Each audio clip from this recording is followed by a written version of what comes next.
Hello Soloists, Agent Solomon Rice here, running through Lost Ruins of Arnak. If you've missed my setup video, I've got that one as well put up on my YouTube channel to show how you set up for the solo player. But overall, with this game, it's got a mixture of deck building mechanics, a bit of worker placement mechanics, a bit of more of a light to medium Euro. Place my worker here to get this resource, use this resource to go up the track. But what I'll do is I'll give you a quick overview of the game, how it plays. But generally what got me into this theme is obviously I can play solo, and the nice little archaeologist theme comes through a bit with this. And that's what I like about this game compared to some other Euros, that somehow the theme gets a bit missed. But this one, I see it a bit more. But let's go through a run through of how this game works, and then we'll get into the playthrough. What I'm first going to go through is probably just what you can generally do on your turn. I might just go over these actions and then probably have a quick zip over how the AI works, and then I guess the rest you'll figure out from maybe how I play the game as well. So the first kind of action you can do on your turn is you can dig at a site. Digging at a site. I've got different levels of sites here. We've got these base camp kind of levels down here. Above this is the level 1 levels, and above that again, as you can see right at the top, there's some level 2 level stuff up there as well. So what you can do, if I start down here for example, start with these. If I wanted to say go to this area over here, now I would have to spend some kind of travel icon to get there. You have a deck of cards, and each card has a travel icon at the top. Now, it doesn't have to be match for match. Boots are the lowest type of travel, and there's like a hierarchy with that. You can spend a boot to go to a boot. You can also spend a car or a ship to go to a boot, or you can spend a plane to go to a boot, as long as you just spend it. So I might have to spend a card out of my deck. I could spend this Fear to be able to move an available archaeologist. Remember, you've only got 2 to that spot. So for this one, it only just has the travel cost. What about the next level? If I want to go to the next level to dig at a site, and if it's undiscovered, which is the second action here, discover a new site, I would have to not only spend the travel icon to go there, so for example that ship, I would have to spend a ship icon. Okay, it doesn't have to be the same as the picture of the idol. So for example, I could spend the ship icon on here, on this funding one, spend a ship icon. I'll then have to spend 3 compasses that I have. Okay, so spend that, put that back into the supply, and then I could move my token out to here. Discovering a new site, I'll then grab the idol, put it on my board, and also grab the bonus from the idol if it's face up. If it's face down, you don't grab anything, which is from the level 2 sites above. Put that on my put that on my board, and I will then reveal the next location, and that goes there, and you get the benefits of that location. In this case here, I'll get to draw a card and gain an arrowhead, and along with that I would have to place a guardian, and the guardian would go there. Alrighty, and I might leave that there for the moment to explain further details. Similarly for level 2, I would have to spend 6 compasses, and also for example here you have to spend 2 ship values. There are some cards you can buy that have double values. Otherwise, in my starter deck, I would have to spend, these 2 ship values if I wanted to go to there. So spend 2 cards as travel icons, also 6 compasses to travel to here. And then I'll grab these 2 idols, one of which is an exile card, means that gets rid of a card from the game. So that's one way of thinning out your deck of cards you don't want, like fear cards. That would go to my board, and this will go to my board, but it doesn't do anything except it gave me 3 points. Alrighty. One other note with dig at a site. If the site had already existed, I won't need to spend 3 compasses to go out there. I still need to have an available archaeologist, one of the 2.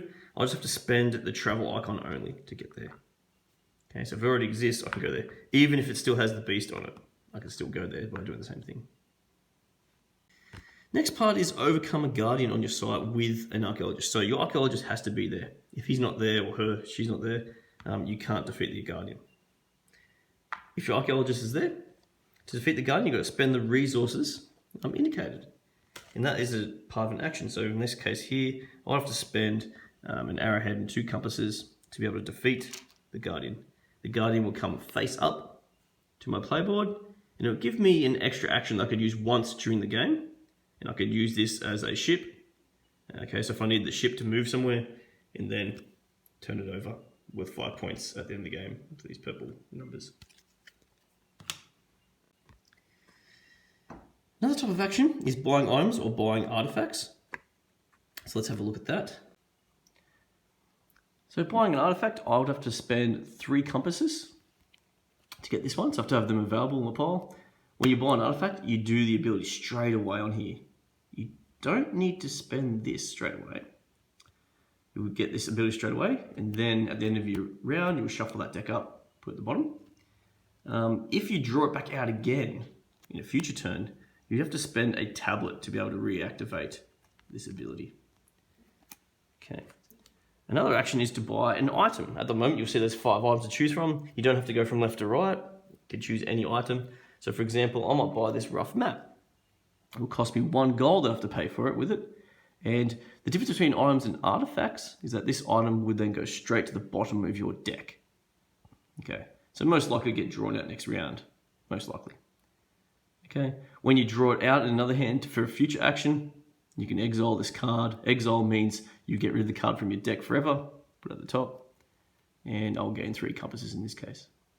If you have the card still in your hand at the end of the game, it's worth this many points, same as artifacts. Another thing you can do on your turn is play a card, of course, because this is a bit of a deck builder. Remember that there are some free actions which I haven't talked about yet. So in your starting hand, you have these cards, like explosions and fundings.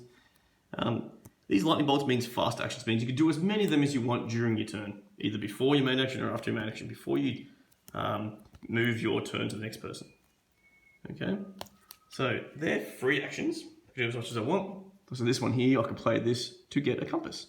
Or, as I said, it can be used as a travel icon during a dig a site maneuver or discover a new site maneuver. What they mean by play a card is in the future, when I buy more cards, like this rough map that I had, this would be a separate action. Exile this card to gain 3 compasses. So that would be an action to play that card and get that. I could play this axe if I bought this. That was in my hand. I'll get to exile another card that I've played this turn, or that's still in my hand, and also gain a compass. Okay, not all cards are exiled. That's a special one that gets exiled. This one, once you play it, stays in your play area and gets shuffled up back to the bottom of your deck at the end of the round. The thing you can do is research. Another action you could do is research. Now, as you research, you have to move your magnifying glass first in the first case. Okay. Now, if I spend a compass and an arrowhead, I can move to here. If I do that, I'll gain the top value for the magnifying glass. Matches the symbol, matches the outline, sorry. So if I move here, if I spend a compass and arrowhead, I can move up the research track 1. It'll be worth 1 point at the end of the game if I'm finished there at the end of the game. And I'll also gain a gold straight away. Okay. If you're the first person to move to these areas with a tile, if I spend a jewel and I also gain this tile, and it's gone from the game after that, I'll gain a compass and remove it. So the next person can't get that. If I'm there, I'll get this compass and I'll also get that compass. And if I stay there in the game, I've got 2 points. You'll see that these two are linked to this start map. I could also spend a tablet or an arrowhead instead to go this way. Still gain that compass, but I'll get that tablet if I'm first to here. The book, same thing. You can spend a jewel to start with, or spend a compass and an arrowhead to start with, but you'll get the bottom benefit. That lets me get an assistant.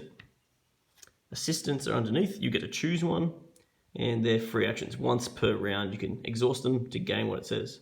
Slash means an or, so I can use this guy, or this girl, as a gold, or as a plain travel icon.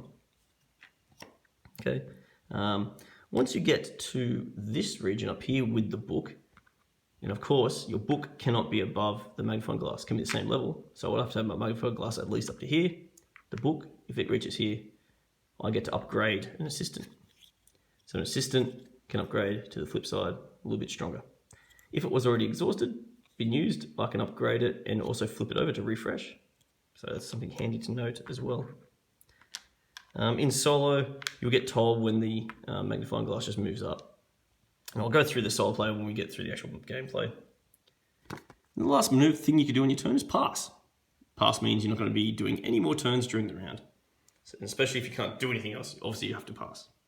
Other little special things which you might see during a game, you can spend 2 gold coins to hire a pilot to basically use them as a plane. There's little things like that. You can't reuse your archaeologist during the same round unless you have a card that relocates them. That's something handy to notice. Blind cards goes at the bottom of the deck. Okay. Artifacts, however, are played straight away and then they go shuffled back to the bottom of your deck. Other things that you can do on your player board, if you had an idol already. This idol could be used as a fast action. You will sacrifice certain points. Technically at the start of the game, you already have, what's that, 7, 9, 10 points. You have an idol and you really need an arrowhead, for example, or you really need to draw a new card, or you want to turn a gold into a jewel. You can play this as a fast action. You will sacrifice a point to start with to then do any of these actions for free. Well, by free, I mean as a free action. You'll still lose your point. If you've already got an idol there, you can get a second idol and you can do the same thing, but you will sacrifice 2 points and do it again. Obviously, the limits out to 4. You can't do it again after you have 4 saved up. I think that's all I've basically got to show, I think. The only things maybe I didn't say is that if you're first to reach the top of the research row, you will be getting 23 points. The second person gets 21 points. If you research again, you can claim these temple tiles. If I spend a gold and 2 tablets, you can get a 2-point tile. How do you get the 11, you might say? Well, you got to spend gold, 2 tablets, jewel, compass, and arrowhead all at once to get the 11-point tile. To get this 6-point tile, you have to spend gold, 2 tablets, and jewel to get that one. So as an example, so other ways to boost your final points. Let's start the game. The AI always starts first in a solo game. So we'll see what he does, or she does. It does. So the AI always goes first. And I'll explain what they can do and certain things they've got. I've shuffled up their deck. When they gain idols, the first idol of each top here goes up here. Any more idols, they lose a point for each idol. They can still defeat guardians, they'll tell you in the deck. They can still buy items and artifacts. Okay. Let's see what happens here. So if I flip this over, alrighty, this one. Notice that it's red. In my setup video, I chose to choose all the red tiles in this one because I want to be a pro at this. This means that they're going to buy the item that has the highest victory point value. So let's have a look. Here's our items up here in the first round of the game. The highest value, well, look, there's 2. There's 2 here and 2 there. How do we split this? Well, if I go back to the AI board, the leftover tiles point in a certain direction. So this is like a tiebreaker. So there's lots of different 2 points. I'm going to choose the one that's on the right. Well, the AI is going to choose it. So it's going to take this parrot and put it in its player board. Like so. And we then replace the item that's been removed with a new one. Alrighty, so there's my first go. Remember, I'm starting with my 2 archaeologists, my compass and my gold. And I only draw 5 cards. 1 stays there, and we'll have a look. And this is what I drew. So I've got both of my fear cards. Remember, we start with 2 fear, 2 exploration, and 2 funding cards. Got both of my fear. Fear's not good to have at the end of the game because they're worth -1 points. Okay, and all I can do with them is use them as a boot. And what I might do as the first maneuver is perhaps use it as a boot. Let's see what we're going to do as our first action. Alrighty, let's give this a go. I'm going to spend 1 of my fear cards as the boot. I'm going to go use 1 of my 2 archaeologists. I'm going to go to one of these base camp options here. I'm going to be the first one here, and no one else can be there because you can't be displaced. You can relocate with certain cards, but there's no cards of that. I'm going to go here and gain 2 gold. So I grab that from the supplier. 2 gold goes to my board. Now, when you play cards, they're meant to go into a play area. I'm just going to assume my player is down here. I'm just going to turn them sideways to get there to play them, and that's my hand at the moment. You'll see here too that obviously the AI's got plenty of workers that can be moved out. He may have to move them in the moment, let's see, and he does. This token means he will place one of his workers onto the highest dual spot available. So I'm going to take one of the workers, doesn't matter which one. Now in the early game, there's no other high spots discovered yet. So the highest dual gaining spot will be this base one down here. So he will occupy that. Alrighty, and then it's back to my turn. Yeah, I've thought about this, what I'm going to do. I think he took my spot. I was thinking of taking that dual spot. But what we'll do here, I'm going to kind of go for broke here. I have one compass. I'm going to spend these two as fast actions to get 2 more compasses. And that means it's still my turn, because generally I only have 1 action per turn. That gives me 3 compasses. I'm going to spend those 3. And this funding as a card, so that's used as a travel action, to spend my last archaeologist to go out into the new realms and see if we can dig up something that we like. Now, I've got a choice to spend a car. I've got a choice of any of these 4 here. So if I go here, I'd get a tablet and then draw a tile out. If I go here, I'll get another gold coin, which I'm thinking I might do since I just used a gold coin. Or do I go for the tablet? I think tablets are kind of handy. So let's go here. I'm going to grab this idol and straight away I get the idol and a tablet. Lovely stuff. Now that I've discovered a new site, I look at a level 1 tile, I place it down, but let's have a bit of a quicker look at this. When I place this down, I'll draw a fear card, so it goes to my play area. I'll also get a tablet and I'll get a jewel. So I'll put that down, I'll grab a fear card, which I'll get from the top of the game. Plenty of fear cards at the top of the stack, put that in my play area. I'll also get a tablet and a jewel from the resources. Next, I'll then have to reveal the Guardian. It's a Guardian, and it looks like some kind of massive warthog. This will go in front of me, and on a future turn, to defeat it, I'll need to spend a boot, which is good. I've still got that fear, a gold, I've got that. Arrowhead I don't have, which is going to be interesting how I'm going to get rid of this. But I'll find a way to do it. And this guy will go right in front of me, just like that. Alrighty, and that's the end of my turn. Alrighty, AI's up next. He's going to move one of his archaeologists to the highest compass spot. Let's go to the green one. Again, the start of the game, the highest compass spot that has been discovered already. Okay, so he won't go to here, that doesn't count. He will go right here and take up that spot. Okay, my turn. On my turn, I'm going to buy an item. I've got 3 gold. I'm thinking probably the axe. Now that I've got an extra fear card, I want to get rid of cards out of my deck. That axe lets me do that once I draw it out. It's going to cost me 2. So I'm going to spend 2 of my gold, put it back to the supplier.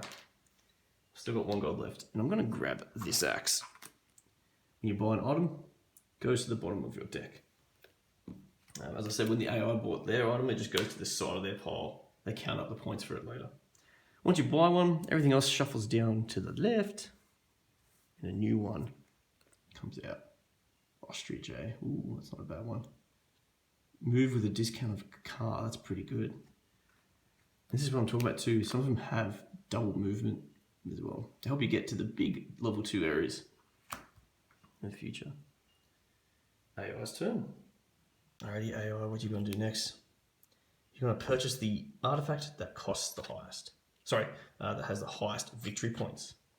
Well, there's only one available. Being the only one available has to be that one. It's good for me. He only gets 1 point from that. That's great. Okay, same sort of thing. We replace it. Deck above. Ruins of the Dead. Spend 4 compasses to get a fear card, but a gold and 3 tablets. Ooh. Okay, my turn. I'm thinking before I get too crazy and spend my last gold on buying another item, I've got this warthog thingy, this guardian in front of me. What happens if at the end of the round I don't defeat this guardian? Does my archaeologist die? No, he doesn't.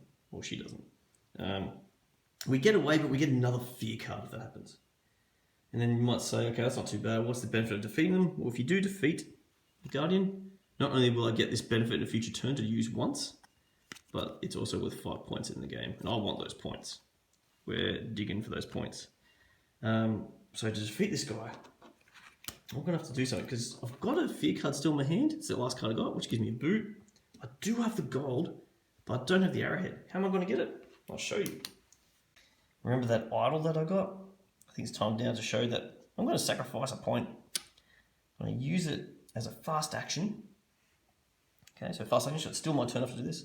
And I can do any of these things. I'm going to do gain a blue arrowhead. So I'm going to gain that. That goes to my pile. And there's a bit of a recap what I've got so far.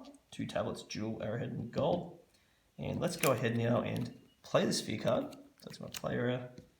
I'm going to put the gold and the arrowhead, and let's defeat this beast.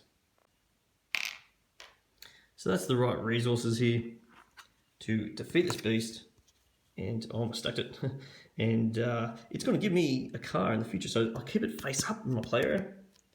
And I can use that on a future turn.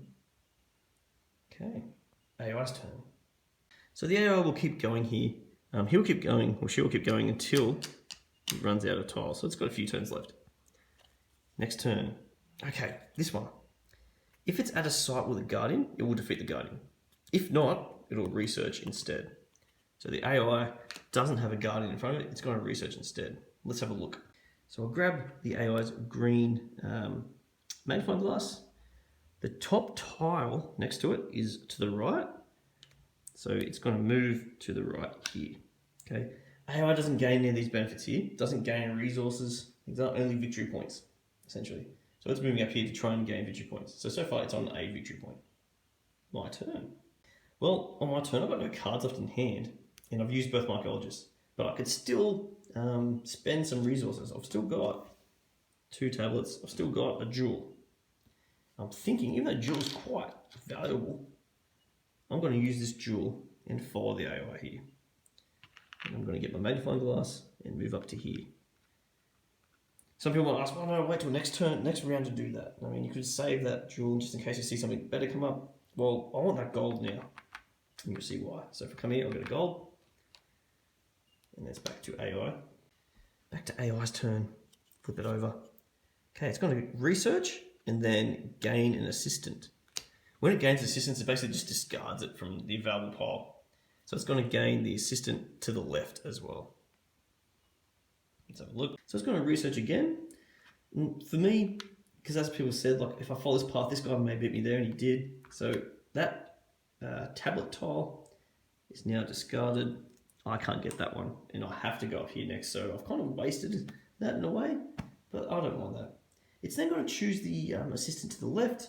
It's going to discard this assistant, so that's no longer in the game either. It's to simulate that another opponent has bought that assistant from me. Okay, my turn. I'm lining this one off. I think it's worth it. I'm going to get that rough map. I mean, who doesn't want a rough map? I've got 1 gold left. I can get this rough map. Now, it is an item. It's going to go to the bottom of my deck. And I just spent a gold on it. So it's going to go to the bottom of my deck. I'll then shuffle down, slide, slide, slide. And then the hot air balloon gets revealed to the right. Okay, back to AI. AI's turn. Okay, send an archaeologist to an arrowhead site. The highest archaeologist, the highest site that an archaeologist can go to for theirs is right here. It's going to take that site there. And now it's over to my turn. So I've already played all these cards. Can't do anything with them. I can use this as a card, but there's no other archaeologist to play. So I've got 2 tablets still left. My idol's used. I can't do anything else. So I have to pass. So it's all up to the AI now. Okay, next the AI. Okay, this is a good one.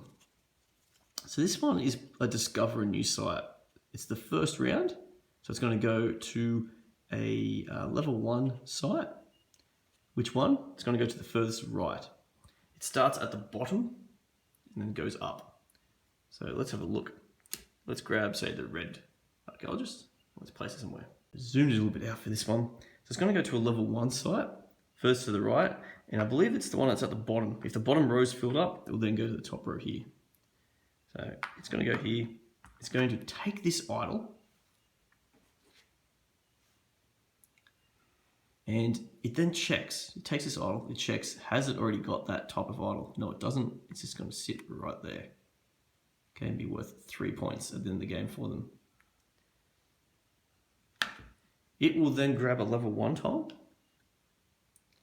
reveal it, don't gain any resources, but just reveal it, and then it will stay there. No guardians get revealed.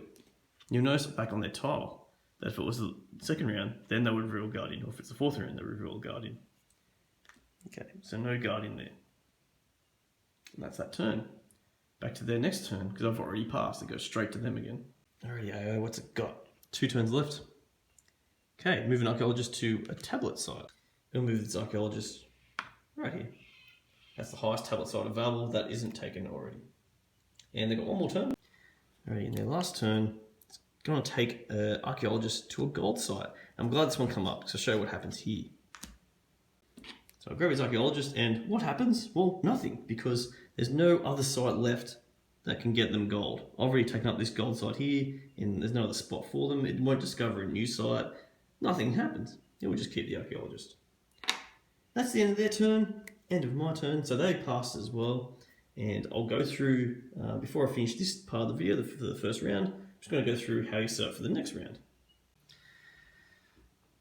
First, we have to move the moonstick to round 2. And then this item and this artifact are both exiled from the game. So we place the item one up there, place this one up there, and we draw 2 new artifacts in those spots. Okay, so always eliminate cards either side of the staff. So what's going to happen is as the game goes on, there's more and more artifacts and less items to build with. That's the first step. Next step, we get all our archaeologists back to our boards, or respective boards. So I'm grabbing all the AIs to take them back. And then for us, this doesn't affect the AI, but for us, we take ours back. If there were any guardians left, I would also then take a fear card to put into my played pile. But luckily there isn't any.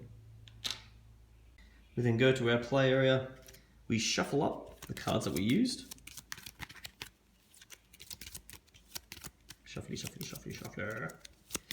Put it onto the bottom of our deck and draw 5 new cards.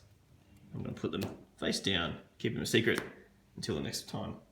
Also, as a note, you don't lose your resources. Okay, so don't feel like you have to spend everything. Some people do that as a tactic and save up a bit, have a bigger round next round. That's no problems at all. One other thing I have to do is with the AI, I'll grab their token deck and shuffle it back up and put it face down as well. So there you have it, Solace. That was a first round. Feel successful. There's 5 rounds of this, so if you want to keep joining for the playthrough, more than welcome. I encourage you to come join me and see how I go against this AI. If you're happy just to see this as information how to play first round, hopefully it helped. Only things you might not have seen is probably assistance, which I haven't gained yet, and getting into level 2 areas. But otherwise, hope you enjoyed Solace, and remember, to crush your gaming thirst, always play solo. Till next time.